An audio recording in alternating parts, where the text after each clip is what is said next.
তো আমরা যে ম্যাথটা দেখছিলাম সেখানে ফেরত যাই, দেখি কি অবস্থা স্ক্রিনের। আচ্ছা, প্রশ্ন ছিল এরকম যে দুইটি ভগ্নাংশের গুণফল দেওয়া আছে, এদের একটি যদি এত হয় অপরটি কত। তো এইটা ভগ্নাংশ না হলে যদি এমনিতেই চিন্তা করি, আমরা একটা সংখ্যা চিন্তা করি, এই ধরনের ম্যাথ গুলো দেখলে হচ্ছে আমরা যেন ডিরেক্ট করতে পারি, সেজন্য একটু চিন্তা করে দেখি। দেখেন, আমি বললাম দুইটা সংখ্যার গুণফল হচ্ছে 20। আমি বললাম দুইটা সংখ্যার গুণফল হচ্ছে 20। একটা সংখ্যা যদি 4 হয় অন্যটা কত? একটা যদি 4 হয় অন্যটা কত? তাহলে আপনি কি করবেন? অবশ্যই 20 কে 4 দিয়ে ভাগ করবেন। 20 কে 4 দিয়ে ভাগ করলে কত আসে? 5 আসে। আমি বললাম দুইটা সংখ্যার গুণফল হচ্ছে 20।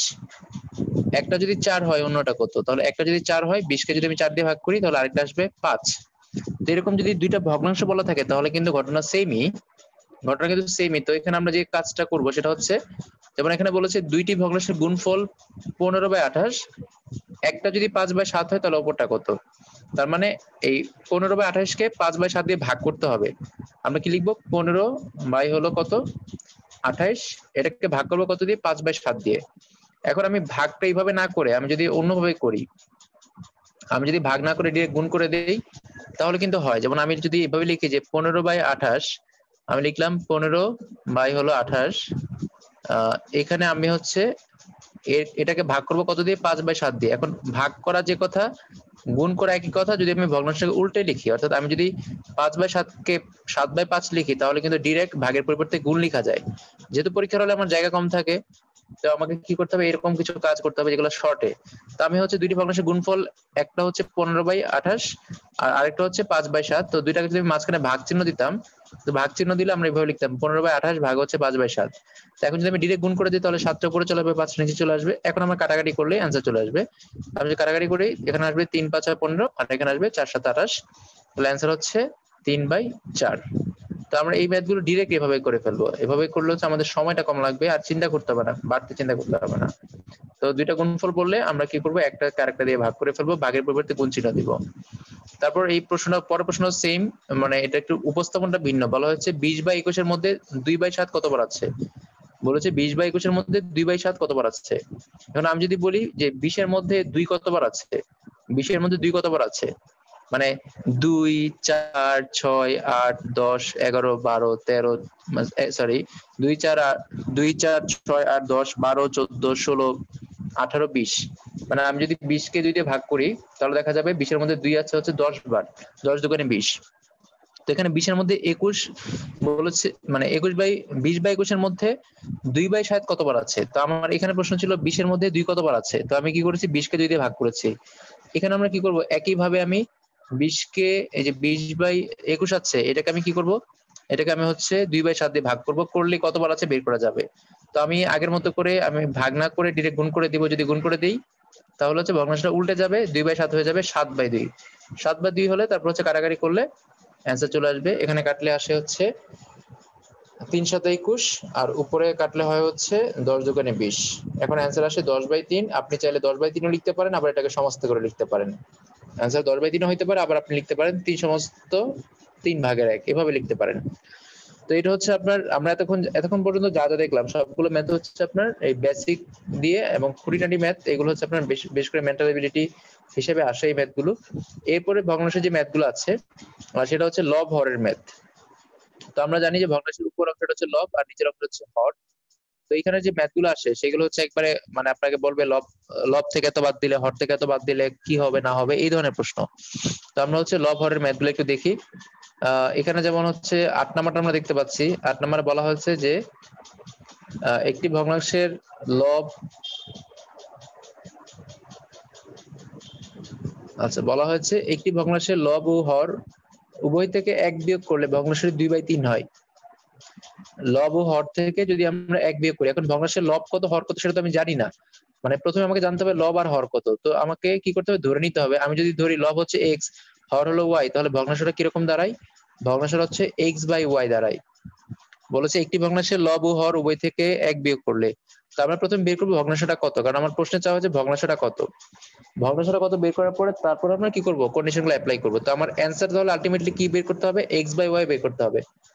তো এখন আমি কন্ডিশন গুলো অ্যাপ্লাই করবো। প্রথমে বলেছে লব ও হর থেকে 1 বিয়োগ করে, তাহলে আমি লিখলাম x/y - 1, x/y থেকে আমি দুই জায়গা থেকে মাইনাস বিয়োগ করলাম, কারণ এখানে বলেছে লব আর হর দুই জায়গা থেকে মাইনাস করতে। তো এখানে প্রশ্নটা অন্যভাবে কিভাবে আসতে পারে, আপনাকে বলতে পারতো ভগ্নাংশ থেকে 1 বিয়োগ করলে। যদি বলতো ভগ্নাংশ থেকে 1 বিয়োগ করলে, তাহলে আপনি লিখতেন x/y - 1। যদি বলতো কোনো ভগ্নাংশ থেকে 1 বিয়োগ করলে ভগ্নাংশটি 2/3 হয়, যদি এরকম বলতো যে কোনো ভগ্নাংশ থেকে 1 বিয়োগ করলে ভগ্নাংশটি 2/3 হয়, তাহলে আমরা লিখতাম x/y - 1 সমান 2/3, এভাবে লিখতাম। কিন্তু এখন আমাদের এখানে বলেছে লব আর হর থেকে, তাহলে আপনাকে দুই জায়গা থেকে বিয়োগ করতে হবে।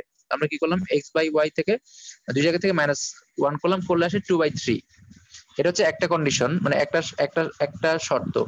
এখন দেখেন এখানে শর্ত দুইটা হবে, কিভাবে আমরা বুঝবো? এখানে আমার ভেরিয়েবল হচ্ছে দুইটা, এক্স আর ওয়াই এর মান আমাকে বের করতে হবে। দুইটা ভেরিয়েবল হওয়ার কারণে আমার সমীকরণ আসবে দুইটা। একটা সমীকরণ দিয়ে আপনি কোনোদিন দুইটা ভেরিয়েবলের মান বের করতে পারবেন না, বা ডিরেক্ট নিয়মে বের করা যাবে না। তো যদি বের করা যাবে না, তার মানে এখানে কন্ডিশন আরেকটা থাকবে। তো এখানে পরে কন্ডিশন বলা হচ্ছে কিন্তু লব ও হর উভয়ের সঙ্গে 1 যোগ করলে, তাহলে সেম ভাবে আমরা যে ভগ্নাংশটা আছে তার সাথে 1 যোগ করবো। তাহলে ভগ্নাংশের সাথে আমরা হচ্ছে লবের সাথে 1 যোগ করবো, হরের সাথে 1 যোগ করবো। যোগ করলে কি হবে, ভগ্নাংশটা হবে 3/4। ভগ্নাংশটা হয়ে গেল 3/4। এখন আমরা কি করবো, এটাকে সলভ করবো। তো সলভ করার জন্য আমাকে ফার্স্টে দুইটা সমীকরণ থেকে দুইটা সহজ লাইন আনতে হবে।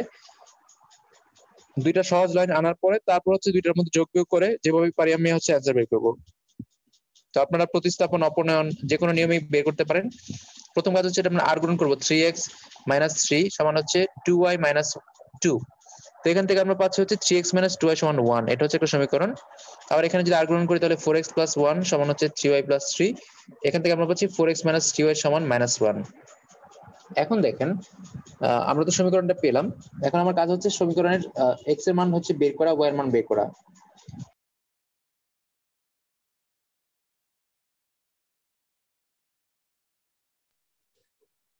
এই সমীকরণটা সলভ করার জন্য আপনারা চাইলে অপশন থেকে অ্যান্সার নিতে পারেন।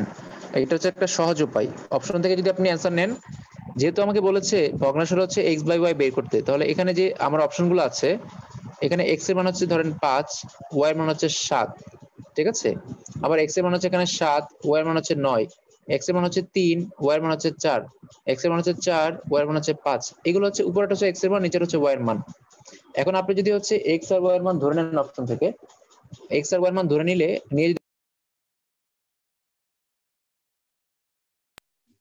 যেটা বসালে সমীকরণের দুই পাশ সমান হবে, সেটা হচ্ছে আমাদের অ্যান্সার। এটা হচ্ছে একটা ওয়ে। আরেকটা ওয়ে হচ্ছে আপনি এখান থেকে এই সমীকরণ দুইটা যোগ বিয়োগ করে, বা হচ্ছে এখান থেকে এক্স এর মান বের করে সেটা এখানে বসাইতে পারেন। আচ্ছা, আমি আপনাদেরকে একটু পরে আসছি আপনাদের এখানে। আমার একটা জরুরি কল এসেছে, আমি কলটা রিসিভ করে তারপর একটু পরে আসছি। আপনারা একটু কাইন্ডলি ওয়েট করবেন। আচ্ছা, সবাই হচ্ছে বিরতির মাঝখানে অ্যান্সার বের করে ফেলেছেন, থ্যাংক ইউ।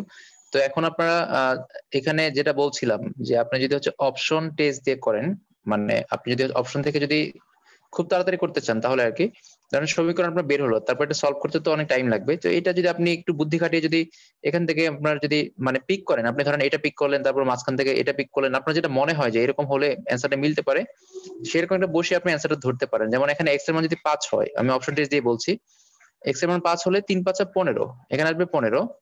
আবার এক্স এর মান ওয়াই এর মান যদি 7 হয়, তাহলে হচ্ছে 7 দুগুণে 14। তো 15 থেকে 14 বাদ দিলে 1 হয়।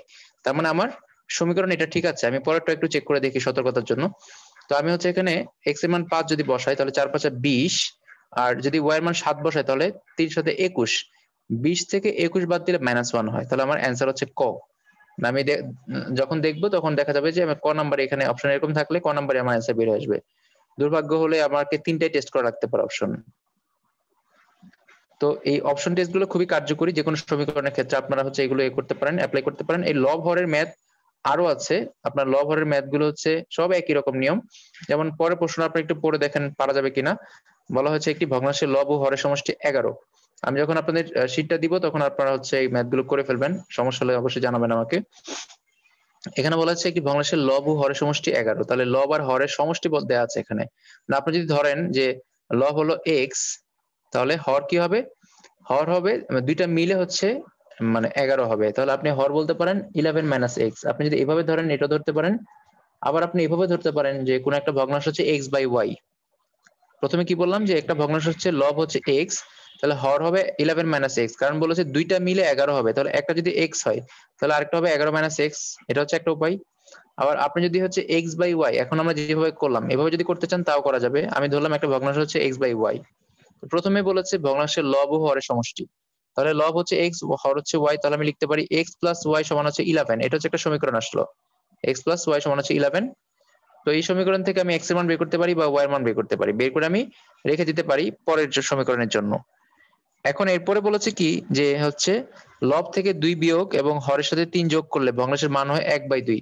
কি বলেছে, লব থেকে হচ্ছে 3, লব থেকে 2 বিয়োগ করলে তাহলে এক্স থেকে 2 বিয়োগ, এরপর বলেছে হর থেকে হরের সাথে 3 যোগ করলে, তাহলে হর হচ্ছে ওয়াই, তার সাথে 3 যোগ করলে ভগ্নাংশের মান হবে 1/2, ভগ্নাংশের মান হবে 1/2।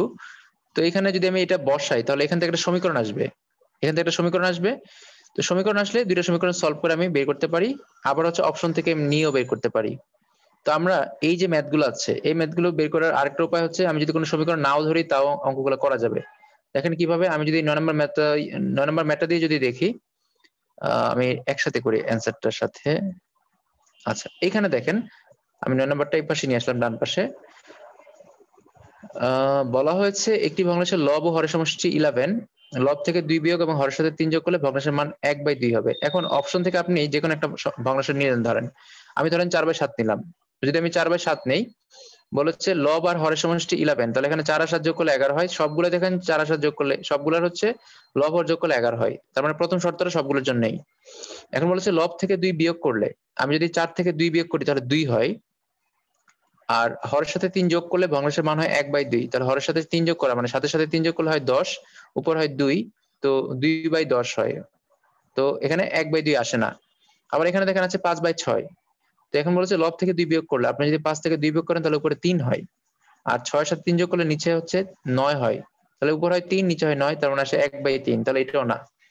আপনি যদি হচ্ছে এখানে করেন 6 থেকে 2 বিয়োগ করলে আসে 4, আর 5 এর সাথে 3 যোগ করলে হয় 8, ঠিক আছে, তাহলে অ্যান্সার হচ্ছে আসে উপরে 4 নিচে হচ্ছে 8, তো 4 কে 8 দিয়ে কাটলে আসে হাফ, তাহলে আমাদের অ্যান্সার হচ্ছে হাফ, হচ্ছে এটাই হয়। কি করেছি আমি 6 থেকে 2 বিয়োগ করেছি, আপনি যদি 6 থেকে 2 বিয়োগ করেন তাহলে 6 থেকে 2 বিয়োগ করলে কত আসবে, 4 আসবে, 6 থেকে 2 বিয়োগ করলে উপর আসবে 4, আর নিচে হচ্ছে 5 এর সাথে 3 যোগ করতে হবে, কারণ বলেছে হরের সাথে 3 যোগ করলে আসে হচ্ছে 8। এখন যদি আপনি 4 কে 8 দিয়ে কাটেন তাহলে আসে নিচে আসে 2 আসে, তাহলে উপরে আসে 1 নিচে আসে 2, মানে অ্যান্সার হচ্ছে 1/2, অর্থাৎ অ্যান্সার হচ্ছে গ। মানে দেখেন তাহলে এইভাবে আমাদের কত সময় সেভ হলো, আপনি যদি এক্স ওয়াই ধরেই করেন সমীকরণ করে করেন তাহলে আপনার এখানে অনেক টাইম লাগবে, আর এইভাবে করলে আপনার হচ্ছে এই ম্যাথগুলো অ্যান্সার গুলো তাড়াতাড়ি হয়ে যাবে। তো আশা করি আপনাদের লব হরের যে কোনো অঙ্ক আসলে আপনারা অপশন টেস্ট দিয়ে করতে পারবেন। নিয়মটা তোমরা শিখে রাখলাম, কিন্তু প্রিলিতে অ্যান্সার করার জন্য শুধু নিয়ম জানলে হবে না, কিছু মাঝে মাঝে মাঝে কিছু কৌশল খাটাতে হবে। কৌশল খাটালে আপনি সব ম্যাথ অ্যান্সার করে আসতে পারবেন, না হলে হয়তো আপনি মানে আপনি যদি সব ম্যাথ ডিটেলসে করতে চান তাহলে কিন্তু আপনি সব ম্যাথ অ্যান্সার করতে পারবেন না, আপনার অন্তত অর্ধেক ম্যাথ আপনাকে কিছু কৌশল খাটায় অ্যান্সার করতে হবে। তো এগুলো গেল এক ধরনের ম্যাথ। এরপরে আসে হচ্ছে বাঁশের অঙ্ক বা খুঁটির অঙ্ক। হ্যাঁ, বাঁশের অঙ্ক বা খুঁটির অঙ্ক। তো এই ধরনের ম্যাথগুলো কি থাকে, অর্ধেক বলা থাকে যে এত অংশ পানির উপর, এত অংশ এত, এইভাবে থাকে। হ্যাঁ, তো আমরা এই ম্যাথগুলো একটু দেখে নিই। এইটা হচ্ছে ভগ্নাংশের আরেকটা ইম্পর্টেন্ট টাইপের ম্যাথ। এগুলো বিসিএস এ আসে না বেশি, কিন্তু হচ্ছে এগুলো প্রাইমারি এক্সাম বা অন্যান্য জব এক্সাম গুলোতে এটা কমন অঙ্ক, খুঁটির অঙ্কগুলা। তো এই ধরনের অঙ্কগুলোতে আপনাকে টোটাল খুঁটিটা হয় আপনি 1 ধরে নেবেন, না হলে হচ্ছে এক্স ধরে নেবেন, এটা হচ্ছে একটা উপায়।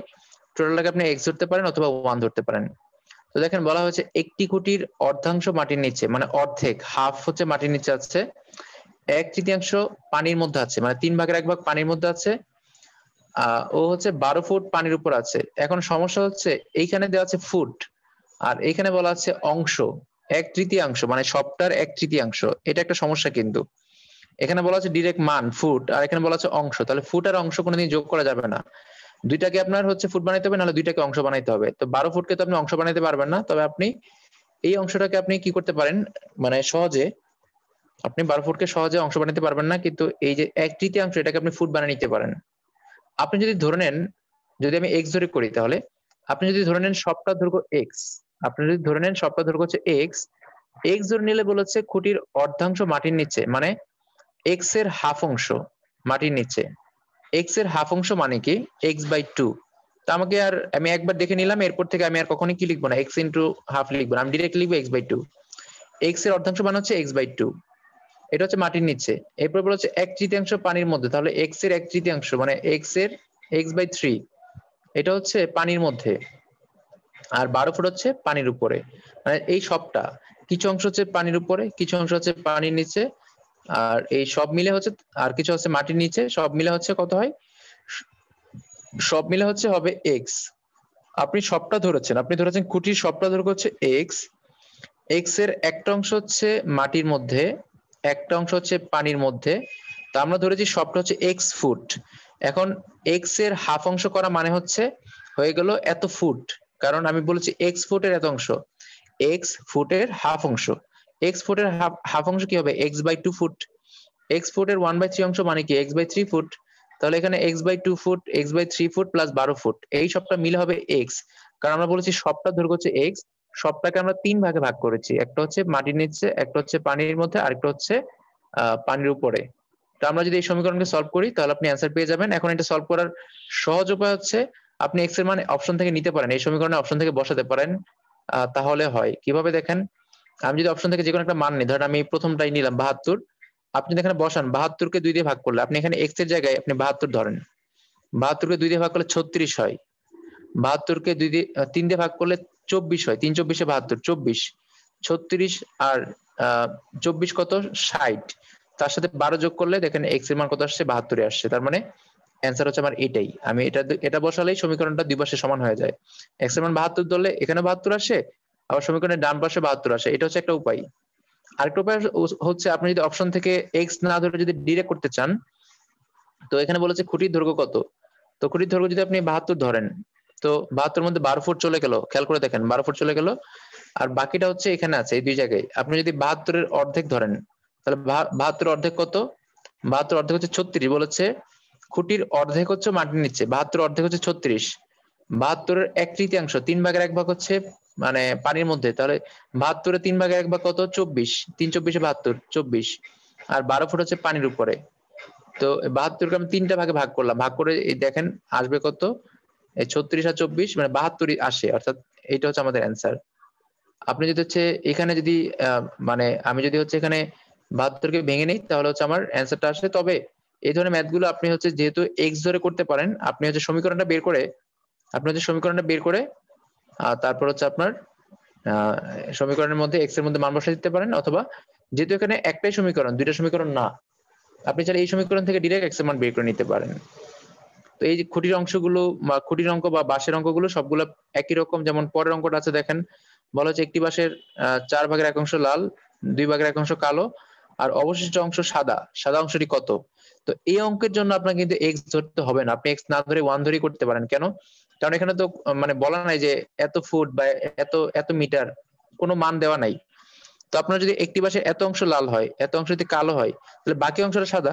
তাহলে আপনি যদি ধরেন সবটা হচ্ছে 1 থেকে যদি আপনি 1/4 বাদ দেন, 1 থেকে যদি আপনি 1/4 বাদ দেন, আর যদি হচ্ছে বাদ দেন কত, হাফ, মানে 1 থেকে যদি আপনি বাকি অংশটা বাদ দিয়ে দেন, তাহলে যেটা থাকবে সেটা হচ্ছে আপনার সাদা অংশ। সবটা হচ্ছে আমার 1, তার থেকে আমি বাদ দিব কি, লাল অংশ বাদ দিলাম আর হচ্ছে কালো অংশ বাদ দিলাম, এরকম বাদ দিয়ে দিলে ডিরেক্ট হচ্ছে অ্যান্সার চলে আসবে। তো এখানে যদি আমি হচ্ছে লসা করি, 4 দিয়ে লসা হচ্ছে 4, তো এখানে আসে 4 একে 4, 4কে যদি আমি 4 দিয়ে ভাগ করি তাহলে আসে 1 আসে, আর 4কে যদি আমি 2 দিয়ে ভাগ করি তাহলে 2 আসে। তো উপরে থাকে হচ্ছে 1, নিচে থাকে হচ্ছে 4, কারণ এখানে হচ্ছে 2 আর 1 3, 4 থেকে 3 বাদ দিলে 1 থাকে, নিচে হচ্ছে 4, তাহলে আসে অ্যান্সার 1/4 অংশ। তো যদি হচ্ছে আপনার সবটা অংশ দেওয়া থাকে তাহলে আপনি 1 থেকে ভাগ করে করলে সহজ হবে। আর যদি অংশের সাথে কোনো মান দেওয়া থাকে 2 ফুট 3 ফুট বা মিটার সেন্টিমিটার, তখন আপনি কি করবেন, ডিরেক্ট 1 থেকে বাদ দিয়ে দিবেন, তাহলে অঙ্কগুলো তাড়াতাড়ি অ্যান্সার করা যাবে। তো এগুলো হচ্ছে এক ধরনের ম্যাথ, মানে খুঁটি বাঁশ এই ধরনের ম্যাথ আরো সেটা আপনারা পাবেন। যেমন এখানে আছে, না এটা তো আমরা দেখলাম, এটাই তো আমরা দেখলাম, আচ্ছা এটা আমরা দেখে ফেলেছি। তারপর হচ্ছে এই যে এই ম্যাথটা আছে, এটাও একই রকম। এখানে বলেছে এক গোয়ালা তার কিছু সংখ্যক গাভীকে 4 পুত্রের মধ্যে ভাগ করে দিল। প্রথম পুত্র পেল হাফ অংশ, দ্বিতীয় পুত্র হচ্ছে 1/4 অংশ, তৃতীয় পুত্র এত অংশ, এবং বাকি 60টি, এখানে সংখ্যা দেওয়া আছে আবার। তাহলে সংখ্যা দেওয়া থাকলে এক্স ধরতে হবে। আমি বলেছি যে সবগুলো অংশ থাকলে 1 থেকে বিয়োগ করবেন, আর যদি কোনো একটা সংখ্যা দেওয়া থাকে তাহলে আপনি এক্স ধরে নেবেন। তাহলে প্রথম পুত্র পেলো, আমি যদি ধরি মোট গাভীর সংখ্যা হচ্ছে এক্স, বের করতে বলেছে গোয়ালার মোট গাভীর সংখ্যা কত। তো তো আমি যদি ধরে নিই মোট ঘাপে হচ্ছে এক্স, এক্স এর হাফ অংশ দেয় হচ্ছে প্রথম পুত্রকে, তাহলে প্রথম পুত্র পাই x/2, দ্বিতীয় পুত্র পাই x/4, তৃতীয় পুত্র পাই x/5। তাহলে তিনজন মিলে কত পাই? x/2 plus x/4 plus x/5। তার সাথে যদি আমি 7 যোগ করি তাহলে সবটা মিলে হবে x হবে, সবটা মিলে কত হবে? x হবে। আমি এটাই করেছি, x/2 x/4 x/5 তার সাথে 7 যোগ করলে হয়ে যাবে টোটাল x। এখান থেকে আমি x এর মান বের করে নিতে পারি, আবার আপনি হচ্ছে অপশন থেকে করতে পারেন। তো যেহেতু এই সমীকরণগুলো সহজ, আপনি ডিরেক্ট হচ্ছে সমীকরণ থেকে বের করতে পারেন, এখানে সমীকরণগুলো বেশি ঝামেলার না।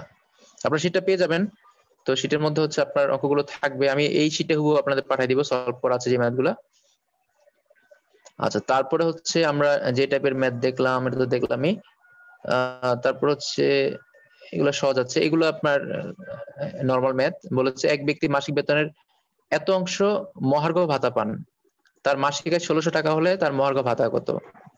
বলেছে মাসিক বেতনের 40 ভাগের 1 অংশ হচ্ছে মহার্ঘ ভাতা পান, তাহলে মাসিক বেতন হচ্ছে 1600 টাকা, তাহলে তিনি পান কত? 1600 টাকার 40 ভাগের 1 অংশ, তাহলে 1600 এর 40 ভাগের 1 অংশ তার মহার্ঘ ভাতা। এইটা সমান কত টাকা বের করতে বলেছে, তার মহার্ঘ ভাতা কত? সহজ, টোটাল টাকা হচ্ছে তার মাসিক বেতন 1600 টাকা, সে হচ্ছে 1600 এর 40 ভাগের 1 অংশ ভাতা পায়, তাহলে 1600 এর 40 ভাগের 1 অংশ করলে অ্যান্সার চলে আসে, 1600 এর 40 ভাগের 1 অংশ করলে 40 টাকা আসে। এটা আপনারা দেখেন, এগুলো একবারে সহজ ম্যাথ। তো এখানে পরের ম্যাথটা একটু সহজ আছে কিন্তু একটু ট্রিকি, যেমন বলেছে এক ব্যক্তি তার আয়ের 3 ভাগের 1 অংশের পরিবর্তে 4 ভাগের 1 অংশ ব্যয় করলে 200 টাকা কম খরচ হয়। মানে যদি সে 3 ভাগের 1 অংশ ব্যয় না করে যদি 4 ভাগের 1 অংশ ব্যয় করে, তাহলে তার 200 টাকা খরচ কমে। এখন কথা হচ্ছে 3 ভাগের 1 বড় না 4 ভাগের 1 বড়? অবশ্যই 3 ভাগের 1 বড়। 3 ভাগের 1 সে খরচ করলে বেশি খরচ হয়ে যায়, কিন্তু যদি সে 4 ভাগের 1 অংশ খরচ করে তাহলে খরচটা কম হয়। কতটুকু কম হয়? 200 টাকা কম হয়। তাহলে আমরা বলতে পারি যে 3 ভাগের 1 থেকে 4 ভাগের 1 বাদ দিলে আসবে 200 টাকা। এখন 3 ভাগের 1 কত টাকা? 3 ভাগের 1 সেটা তো আপনাকে ধরতে হবে, মানে আয়টা তো ধরতে হবে। আমি যদি ধরি তার আয় হচ্ছে x টাকা, তাহলে x এর 3 ভাগের 1 অংশ সে প্রথমে খরচ করতো, কিন্তু এখন খরচ করে x এর 4 ভাগের 1 অংশ। x এর 3 ভাগের মানে x এর 3 ভাগের মানে x/3 থেকে যদি আমি x/4 বাদ দেই, তাহলে তার খরচ আসে কত? 200 টাকা। তো x যদি আমি 1 কে 3 ভাগ করি, 3 হচ্ছে 3 ভাগ করলে, আর 1 কে যদি আমি 4 ভাগ করি, তাহলে যেখানে বেশি ভাগ করবো সেটা ছোট হবে, তাহলে 1/4 হচ্ছে ছোট, 1/3 হচ্ছে বড়, বড়টা থেকে আমরা ছোটটা মাইনাস করবো। তাহলে আমার মোট আয় হচ্ছে x টাকা, তাহলে x এর 3 ভাগের 1 মান হচ্ছে x/3, এই যে এখানে x এর 3 ভাগের 1 মান হচ্ছে x/3, আর x এর 4 ভাগের 1 মান হচ্ছে x/4, তাহলে x/3 থেকে x/4 বাদ দিলে 200 টাকা। আগে সে খরচ করতে x/3, এখন খরচ করে x/4, এখন কম খরচ করার কারণে তার 200 টাকা খরচ কম হয়। তাহলে হচ্ছে এখান থেকে আমরা x এর মানটা বের করে নিতে পারি, করলে হচ্ছে অ্যান্সার চলে আসবে, তার আয়টা বের হয়ে যাবে। যেহেতু আমরা ধরেছি x হচ্ছে তার আয়, তো এখান থেকে আমাদের আয়টা বের হয়ে আসবে।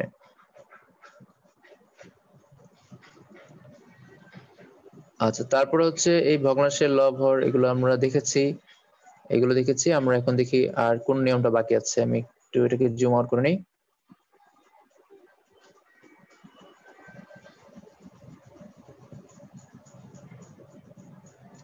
আচ্ছা, এই ম্যাথটা আমরা দেখেছি, দেখেন এক ফল বিক্রেতার মোট ফলের এত অংশ লিচু, এত অংশ আম, হ্যাঁ, যদি এরকম বলে এত অংশ এত অংশ, আর যদি তার সাথে একটা সংখ্যা বলে দেয়, যদি তার সাথে একটা সংখ্যা বলে দেয়, তাহলে বুঝতে হবে কি x ধরে করতে হবে। একটা ফল বিক্রেতা মোট ফলের 6 ভাগের 1 অংশ লিচু, 8 ভাগের 1 অংশ হচ্ছে আম, আর 4 ভাগের 1 অংশ হচ্ছে কলা, এবং 66টি কমলা আছে।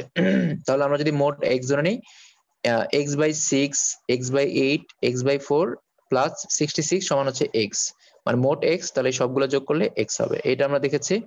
এখানে 16 নম্বর এরকম কোটির এত অংশ, এটাও দেখেছি আমরা। আচ্ছা, এইটাও দেখেন একবার সহজ, 4 টাকার 5/8 অংশ, এটা তো বের করা যাবে। 4 এর 5/8 এবং 2 টাকার 4/5 অংশের পার্থক্য কত? আপনি আগে এটা বের করলে যা আসবে, এখানে বের করলে আসবে 5/2, কাটাকাটি করলে 4 এর 5/8, তাহলে 4 কে যদি আমি 8 দিয়ে কাটি তাহলে নিচে 2 থাকে, তাহলে 5/2, এটা হচ্ছে একটা অংশ। আবার 2 টাকার 4/5, তাহলে এটাকে করলে আসে 4 দোকানে 8, 8/5। তো বলেছে দুইটা পার্থক্য কত, তাহলে দুইটাকে আমি যদি মাইনাস করি, আগে যদি বের করি এই 4 টাকার এত অংশ কত আর 5 টাকার এত অংশ কত, যদি আমি দুইটাকে মাইনাস করি তাহলে কিন্তু অ্যান্সার চলে আসবে। এটা আপনারা দেখবেন, এগুলো একেবারে সিম্পল ম্যাথ, এগুলো এই ধরনের ম্যাথ আমরা একটু আগে দেখেছি। দেখেন বলেছে একটি পাত্র হাফ অংশ ভর্তি আছে, মানে সম্পূর্ণ থেকে অর্ধেক ভর্তি আছে। যদি 8 গ্যালন সরানো হয় তবে এত অংশ ভর্তি থাকে।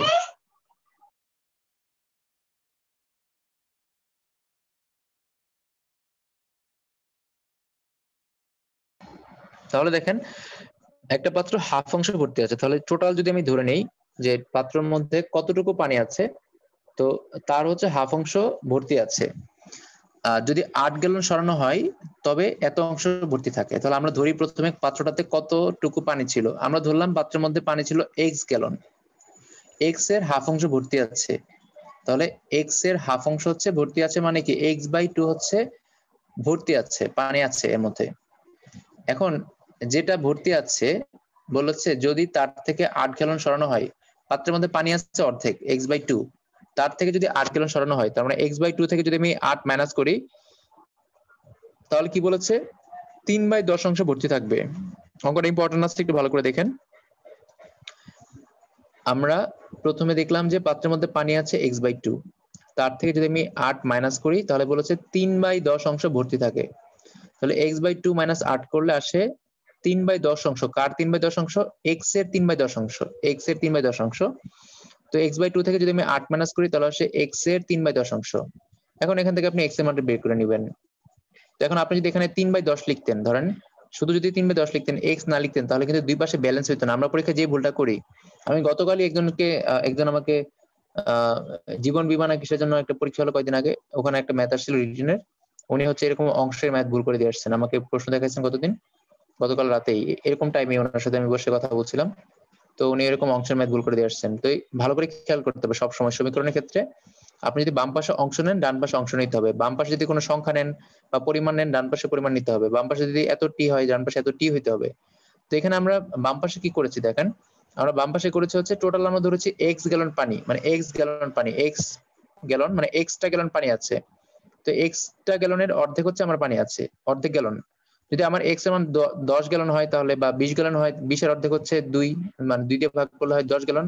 তারপর এটা হচ্ছে গ্যালন সংখ্যা, কারণ আমরা ধরেছি এক্স হচ্ছে মোট গ্যালন, তার অর্ধেক হচ্ছে গ্যালন সংখ্যা। এই গ্যালন সংখ্যা থেকে আমি 8টা বাদ দিলাম, তাহলে 8টা থেকে বাদ দিলে যেটা আসবে সেটাও গ্যালন সংখ্যা। এখন আপনি কিন্তু এখানে 3/10 অংশ লিখতে হবে না, 3/10 অংশ লিখতে হবে না, এই জন্য আমরা তো এখানে বাম পাশে গ্যালন সংখ্যা লিখেছি, তাহলে ডান পাশে গ্যালন সংখ্যা লিখতে হবে। এক্স এর 3/10, মানে এক্স হচ্ছে এতটা গ্যালন, তার 3/10 অংশ গ্যালন, মানে হচ্ছে এক্স এর মান যদি কথার কথা 30 হয়, তাহলে তার 3/10 মান হচ্ছে কাটাকাটি করলে 9 গ্যালন হবে, 9টা গ্যালন। মানে আপনি যদি এক্স ধরেন 30, তাহলে 30 এর 3/10 করলে কত হয়, 30 সাথে 10 কাটা গেলে উপরে 3 থাকে, 3 × 9, আসলে হচ্ছে 9টা গ্যালন। তার মানে বাম পাশে এতটা ডান পাশে এতটা হলো, তার মানে হচ্ছে অবশ্যই এখানে এক্সট্রা গুণ করতে হবে। মানে এই ধরনের ম্যাথগুলোতে আমরা এটা ভুল করতে পারি, যদি আমি এক্সট্রা গুণ না করি তাহলে অংশ হয়ে যাবে, বাম পাশে সংখ্যা ডান পাশে অংশ করলে কিন্তু হবে না, এরকম ধরলে কিন্তু হবে না। আচ্ছা, এরপরে মোটামুটি মানে আপনার এখানে যে টাইপ গুলো, মানে লব হর থেকে আসে, আর একটা সম্পত্তি ভাগ করে দেয় পিতা পুত্রের মধ্যে, আর হচ্ছে আপনার একটা বাঁশের বা খুঁটির বিভিন্ন অংশ থাকে, তারপর বলে দুইটা সংখ্যার গুণফল, তিনটা সংখ্যার গুণফল, এত একটা এত হলো, অন্যটা কত, তারপর বলে হচ্ছে আপনার ভগ্নাংশ থেকে কি বলে যে হচ্ছে আপনার এই কয়টার মধ্যে বড় কোনটা ছোট কোনটা, এরকম করে কিছু প্রশ্ন আসে। তো মোটামুটি আমরা সবগুলো নিয়ম দেখেছি। একটা পুরোনো ম্যাথ আছে, আপনারা এটা ট্রাই করেন। বলা হচ্ছে 4টি 1 টাকা নোট এবং 8টি 2 টাকা নোট, এই ধরনের ম্যাথগুলো এখন আসে না বেশি। তো দেখেন এখানে বলা হচ্ছে 4টি 1 টাকার নোট এবং 8টি 2 টাকার নোট একত্রে 8টি 5 টাকার নোটের কত অংশ, 8টি 5 টাকার নোটের কত অংশ। তো এখানে সমীকরণের দুইটা পাশে দুইটা অংশ আছে। তো প্রথম বলেছে 4টি 1 টাকার নোট, দেখেন 4টি 1 টাকার নোট কত টাকা, 1 টাকা করে 4টা হলে 4 টাকা। 8টা 2 টাকার নোট কত টাকা, 8টা 2 টাকার নোট হচ্ছে 8 দোকানে 16 টাকা। তো এই দুইটা মিলায় কত হয়, 4 আর 16 যোগ করলে হয় 20, এটা হচ্ছে 20 টাকা। বলেছে একত্রে 8টি 5 টাকার নোটের কত অংশ। এখন 8টি 5 টাকার নোট কত, 5 আর 40 টাকা, তাহলে উপরে হলো 20 টাকা, 16 আর 4 উপরে হলো 20 টাকা, উপরে হলো 20। এখন বলছে 20 এই পরেরটার কত অংশ, তাহলে পরেরটা কত আসে, 5 আর 40, 20 40-এর কত অংশ, হাফ অংশ। 20 হলো 40-এর হাফ অংশ। ভগ্নাংশের অঙ্কই, কিন্তু উপস্থাপনটা একটু ভিন্ন। এরপর যেমন এখানে 4 নম্বর একটা প্রশ্ন দেখতে পাচ্ছি, বলেছে কোন সংখ্যার 3/7 48-এর সমান, কোন সংখ্যার 3/7 48-এর সমান, কোন সংখ্যা। তাহলে আপনি একটা সংখ্যা ধরে নিতে পারেন, আপনি ধরেন একটা সংখ্যা হচ্ছে এক্স, এক্স এর 3/7 অংশ কত হবে? 48 হবে। এটাই তো বলেছে। এক্স এর 3/7 অংশ সমান হচ্ছে 48। আমরা ধরলাম এক্স এর 3/7 সমান হচ্ছে 48। এখন আপনি এখান থেকে এক্স এর মানটা বের করে নিতে পারেন। এক্স এর মান বের করবো কিভাবে আমরা? যদি এখান থেকে এক্স এর মানটা বের করতে যাই তাহলে এক্স বাদে বাকির উপাশে পাঠিয়ে যেতে হবে। তো এক্স বাদে উপাশে গেলে কি হবে? 3/7 উপাশে গেলে হয়ে যাবে 7/3। তো এখানে থাকলো 48। আর যদি আমরা হচ্ছে 3/7 এর পরিবর্তে হচ্ছে 7/3 লিখি, তো 48 7 যাবে উপরে, নিচে আসবে 3। 7 যাবে উপরে, নিচে আসবে 3। তো আসলে কত হয় কাটাকাটি করলে দেখেন, 3 দিয়ে কাটলে হয় 3 16 48। 16 সাথে 7 গুণ করলে কত হয়? 16 সাথে 7 গুণ করলে 112 হওয়ার কথা মনে হয়। 16 সাথে 7 গুণ করলে 112 হওয়ার কথা, তার অ্যান্সার হচ্ছে 112। তো এই যে আমরা হচ্ছে এই তো এই ধরনের ম্যাথ মোটামুটি সব নিয়ম এখানে এখানে যা নিয়ম আছে দেখে ফেলেছি। আর একটা হচ্ছে সাধারণ ভগ্নাংশে প্রকাশ। এখানে যেমন আছে 1.16, এটাকে আপনার সাধারণ ভগ্নাংশে প্রকাশ করতে হবে। তো 1.16 কে আপনি সাধারণ ভগ্নাংশে কিভাবে প্রকাশ করবেন? তো 1.16 কে আপনি যদি হচ্ছে সাধারণ ভগ্নাংশে প্রকাশ করেন তাহলে কিভাবে করবেন? এখানে 1.16 আমি যদি এটাকে ধরি যে সংখ্যাটা হচ্ছে 116, 116 হলে সেটাকে যদি আমি হচ্ছে 100 দিয়ে ভাগ করি, 116 কে যদি আমি 100 দিয়ে ভাগ করি তাহলে কত আসে? 1.16 আসে। নিয়মটা হচ্ছে এখানে দশমিকের পর দুইটা ঘর আছে, তাই হচ্ছে আমি দুইটা শূন্য দিয়ে ভাগ করব, 1 এর পরে দুইটা শূন্য দিয়ে ভাগ করব। যদি করি তাহলে এটা সাধারণ ভগ্নাংশে প্রকাশ হয়ে যাবে। যে কোনো দশমিক থাকলে দশমিকের পরে যদি দুই ঘর থাকে সেটাকে যদি আমি হচ্ছে দুইটা শূন্য দিয়ে ভাগ করি তাহলে সেটা সাধারণ ভগ্নাংশে প্রকাশ হয়ে যাবে। এখন অপশনে তো এরকম 116/100 থাকবে না, কারণ এখানে দেখা যাচ্ছে আরো কাটাকাটি করা যাবে। যতক্ষণ কাটাকাটি যাবে আপনি ততক্ষণ কাটাকাটি করবেন। তো এখানে সংখ্যা শেষে হচ্ছে 16 আছে, 16 থাকলে 4 দিয়ে ভাগ যায়। যদি আমি 4 দিয়ে কাটি তাহলে 4 দুগুণে 8 থাকে 36, 4 নং 36, উপরে থাকে 29, আর নিচে 4 দিয়ে কাটলে নিচে আসে 25। তাহলে আমাদের অ্যান্সার হচ্ছে 29/25। এখন অপশনে যদি 29/25 না থাকে তাহলে সমস্ত আকারে থাকতে পারে। দেখেন এটা সমস্তটাকে যদি আমরা লব বাই হর আকারে লিখি তাহলে 25 একে 25, তার সাথে 4 যোগ করলে কত হয়? 29, 29/25। অথবা আপনি যদি বের করতে না পারেন তাহলে আপনি 29 কে 25 দিয়ে ভাগ করে দেখবেন। 29 কে যদি আমি 25 দিয়ে ভাগ করি তাহলে হচ্ছে যেহেতু আমরা সমস্ত বের করি আর কি, 29 কে 25 দিয়ে আমরা ভাগ করলে প্রথমে যাবে 25 একে 25, যাওয়ার পরে আমরা কি করব? এখানে মাইনাস করব, মাইনাস করলে আসবে হচ্ছে 4।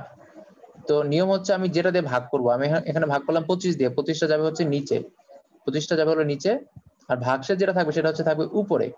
ভাগশেষ থাকবে উপরে, তাহলে নিচে থাকবে 25 আর উপরে হচ্ছে 4, তাহলে এক সমস্ত 4/25। তো এইভাবে করে আপনার হচ্ছে ভগ্নাংশ থাকলে সাধারণ ভগ্নাংশে প্রকাশ করতে পারেন। কারো যদি কোনো প্রশ্ন থাকে প্রশ্ন করতে পারেন। আপনাদের নেক্সট হচ্ছে পরীক্ষা হবে। পরীক্ষা হচ্ছে আপনাদের টোটাল এই মাসের সিলেবাসটা হচ্ছে আপনাদের কোর্স প্ল্যান গ্রুপে আছে, যদি না পান আমার কাছে চেয়ে নিতে পারেন। যদি কোনো কারণে কোর্স প্ল্যান আপনার কাছে না থাকে, তারপর আমি দেখি চেষ্টা করবো টপিক গুলো আপনাদের গ্রুপে সবগুলো নাম একবার লিখে দিতে, তাহলে আপনাদের সুবিধা হবে। মানে বাস্তব সংখ্যা থেকে আমরা শুরু করেছিলাম, আজকে ভগ্নাংশ পর্যন্ত আসলাম। তো আমাদের হচ্ছে এই টুক পর্যন্ত আমরা যা যা পড়েছি এইগুলো আপনারা হচ্ছে পরীক্ষা দিবেন আগামী 2-3 দিনের মধ্যে। আমি একটা ডেট দিচ্ছি, ওই ডেটের মধ্যে আপনারা হচ্ছে সুন্দর করে আপনাদের সিলেবাসটা শেষ করবেন। মানে আপনারা হচ্ছে এখানে খামখেয়ালি করেন না, কারণ এক মাসের যদি আপনি ঠান্ডা মাথায় চিন্তা করেন, ধরেন কথার কথা আমি যদি 15তে আমি যদি পরীক্ষা নেই, নর্মালি আমি হচ্ছে মান্থলি টেস্ট গুলোতে 15তে নেই, 15তে নিলে আপনাকে টার্গেট করতে হবে যে এটা হচ্ছে আমার বিসিএস এ 15 নম্বর।